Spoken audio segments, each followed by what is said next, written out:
Olá, hoje a nossa conversa vai ser sobre música, especificamente sobre um período de grande mudança sonora ali no final da Idade Média. Isso mesmo, vamos olhar para a Ars Antiga e a Ars Nova, baseados, claro, num capítulo de uma importante história da música. A ideia é entender como a música ficou mais complexa, sabe?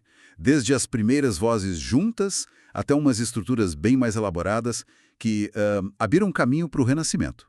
Vamos lá desvendar isso. Começando pela Ars Antiga, então, finais do século XII, século XIII. Paris era o centro, né, com a escola de Notre Dame. Exato. E aí surgiram formas como o organum, o conductus, os pioneiros da polifonia, digamos assim. Mas tinha um desafio, né? Como organizar essas vozes todas? Pois é, esse era o ponto, e a solução foi crucial. A notação rítmica. Primeiro os modos rítmicos, ainda um pouco limitados, né? Certo. E depois, por volta de 1280, veio a notação franconiana. Essa sim permitiu especificar a duração de cada nota individualmente. Uma revolução. Uma revolução? Por quê? Porque deu ao compositor um controle muito maior. A intenção dele ficava mais clara, mais fixa no papel. Foi o começo da ideia de obra musical como a gente entende mais hoje. Ah, entendi. Então a partitura começou a ter um peso maior que a improvisação do momento. Exatamente. E isso abriu as portas para muito mais complexidade rítmica, contraponto mais elaborado. Sem essa notação, o que veio depois seria impensável. E nesse contexto surge o motete, né, que dominou o século XIII. Aqui a coisa fica bem interessante, como ele nasceu. Olha, o motete teve uma origem curiosa. Ele veio de trechos do órgano, as chamadas cláusulas. Cláusulas. A rima era mais rápida. Aí os compositores começaram a pegar essas partes e colocar textos novos, os motes, as palavras, nessas vozes de cima. Ah, por isso motete. Provavelmente. E o resultado era a politextualidade. Várias melodias, cada uma com seu texto, tudo junto. Às vezes em latim, às vezes em francês. Espera aí. Textos diferentes cantados ao mesmo tempo? Nossa, devia ser uma confusão sonora, não? Ou tinha um propósito? Criava uma textura bem densa, sim. Acho que era um pouco das duas coisas, experimentação técnica e talvez um reflexo da complexidade da vida medieval, sabe? Onde o sacro e o profano conviviam lado a lado. E o tênor, a voz mais grave? Qual era o papel dele nisso tudo? O tênor continuava sendo a base. Muitas vezes era um pedacinho de cantochão lá do repertório de Notre Dame. Ah, do Magnus Liber. Isso. Só que esse canto-chão era organizado em padrões rítmicos que se repetiam e às vezes ficava tão esticado, tão modificado, que mal dava para reconhecer. Ué, mas se ficava irreconhecível, por que usar? Não era mais fácil criar algo novo? É que ele funcionava como o alicerce, a estrutura intelectual da coisa. Mesmo escondido, ele dava a ordem, a autoridade por vir do canto sagrado. Era um gosto da época por essas estruturas, por significados um pouco ocultos, sabe? O tenor era a espinha dorsal, mesmo que o ouvido não pegasse de primeira. Interessante esse apreço pela estrutura. E isso nos leva direto para a Ars Nova, no século XIV, a Arte Nova. O nome já diz tudo, né? Uma ruptura. Philippe de Vitry é um nome importante aqui. Importantíssimo.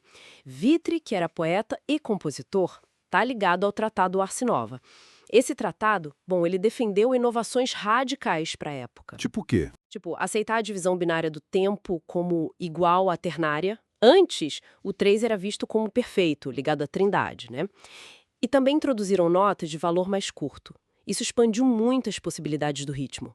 O Romand de Falvel já tem motetes usando essas novidades. E foi na Ars Nova que a complexidade estrutural deu um salto ainda maior com o isorritmo, certo? Certíssimo. O isorritmo, ou o mesmo ritmo, é talvez a marca registrada da Ars Nova francesa. A ideia básica é organizar o tenor, e às vezes outras vozes também, usando dois padrões que se repetem. Dois padrões. Sim. Um padrão rítmico, a talha, e um padrão melódico, o color. E o legal é que eles podiam ter durações diferentes, sabe? Aí um terminava e começava de novo, antes do outro, criando ciclos super complexos. Nossa, parece quase matemática aplicada à música. Para que servia isso na prática? Era só um jogo intelectual? O que é fascinante é que o isorritmo dava uma unidade, uma lógica interna muito forte para peças longas, como os motetes ou partes da missa. Era um jeito de organizar, de dar coerência. Mesmo que ninguém percebesse ouvindo. Exato. É de novo aquele gosto medieval pela construção elaborada, pela estrutura quase arquitetônica, que tinha um valor intelectual, talvez até simbólico, que ia além da percepção imediata. E toda essa sofisticação não era só para música religiosa, né? Você mencionou o Roman de Falvel. De jeito nenhum. O século XIV foi um período de secularização crescente.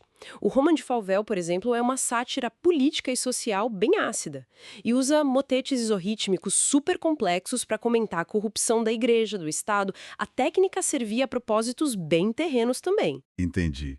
Então, resumindo um pouco, na ars antiga, a música ganha precisão com a notação rítmica, o que permite a polifonia organizada e o surgimento do motete, com seus vários textos. Isso. Aí vem a ars nova e leva a complexidade da estrutura a outro nível, especialmente com o isorritmo, na França. Foi uma evolução e tanto no jeito de pensar a música. Sem dúvida.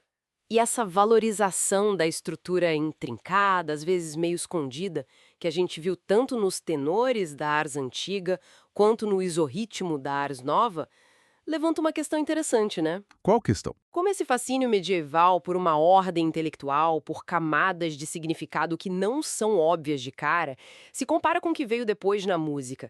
Ideais que talvez buscassem mais clareza, ou uma expressão emocional mais direta, mais fácil de perceber na hora.